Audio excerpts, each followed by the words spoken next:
This is Allison md3060 or 3060, and this is removing the torque converter bolts. You can see that little cover down there on the back side of the flywheel case. I'm going to get all the bolts out, and then I'll show you what I did.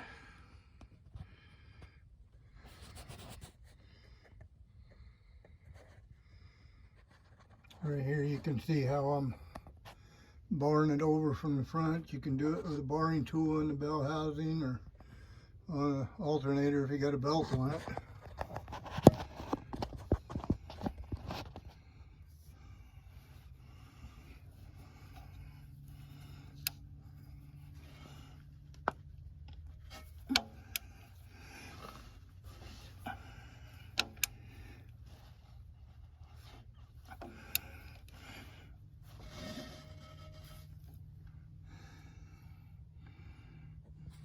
I got them all out. There's 12 of them, either a 1/2-inch socket or a 13mm. And this is what I used to take them out with.